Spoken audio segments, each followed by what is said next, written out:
We're going to dive right into disassembling this coffee table, and the tools I used were, well, an impact drill, a regular drill, circular saw, router, sander, another sander, chop saw, grinder, flapper disc grinder, and of course, a welder.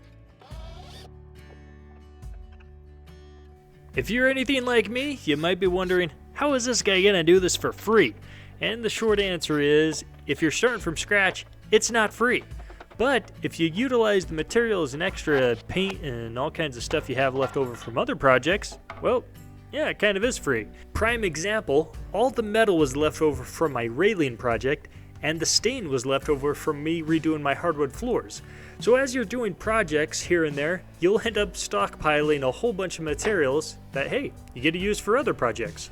I think they call that an oval fillet edge, and well, I'm sorry, I don't like it, so I'm gonna cut it off. And to do that, I measured the outside of the circular saw to the blade. And then that way I can take that distance, find something that's straight like this old piece of trim, clamp it down, and then I got a perfectly straight line to ride the saw against and cut it. Once I cut all of these at a nice 90 degree, yes, even with the whole bowing of the table, still got close enough. Then I did the exact same thing, but now with the blade at an angle, and that gave me that nice mitered edge that I was really kind of looking for in the first place.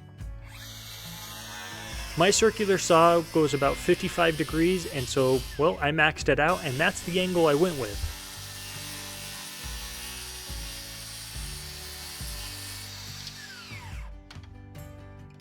This next step isn't necessary, but I just wanted an ever so slightly chamfered top edge.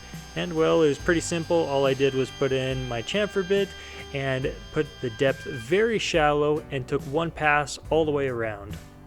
Sanding. And more sanding. Well, might as well tell you what I did.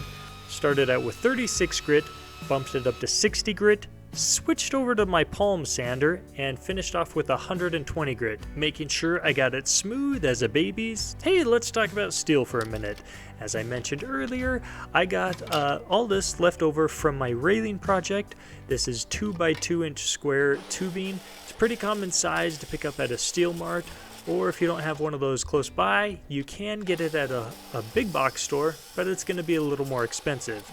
And no, you don't need a chop saw like this to actually cut it. It does help get the angles nice and straight, but if you don't have any metalworking tools, pick up a really cheap angle grinder from Harbor Freight. They're like 10-15 bucks, and a pack of cutoff discs. That way you can cut your steel and get all the burrs and edges off, making it nice and smooth, ready for welding. And once it's all laid out, well, let's kick it over to the welder. One thing you gotta watch out for with the welding is, well, metal shifts on you as you weld it up. It's partially due to the fact that you're melting two freaking pieces of metal together. It gets extremely hot and warps. But to counteract that, you do what's called tack welds. That's just very small welds on every piece. Since you're not welding it all up, you're not adding a lot of heat, so it doesn't shift on you. So once every piece is tack welded, then you go through and add a full weld around every piece.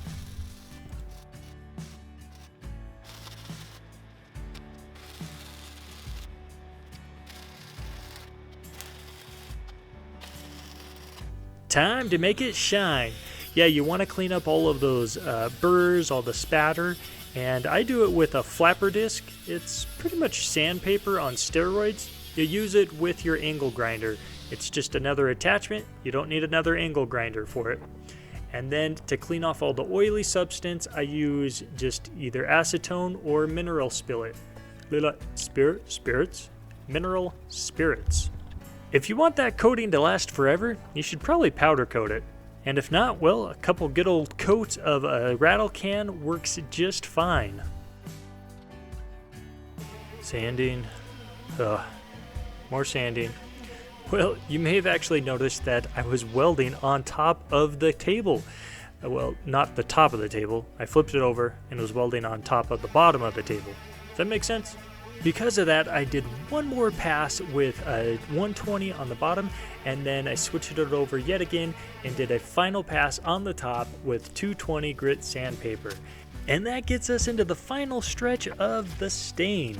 So I had a whole bunch left over from redoing our kitchen floors, which was a Minwax espresso color. And well, hey, might as well make everything match, right? I don't know if someone's a stain expert, and can you leave a thick film stain just like that and let it dry? I asked that because I actually thought that kind of looked cool with it thick on there. Regardless, I wasn't planning on that, so I wiped it off and left it how the flooring looks. I haven't put a top coating over it, and that's because I haven't decided what I want to use. Let me know in the comments what's your favorite. After letting it dry for a day, I simply attached the base to the top by drilling some holes through the metal, then using some 1/4-inch screws to attach it to the tabletop.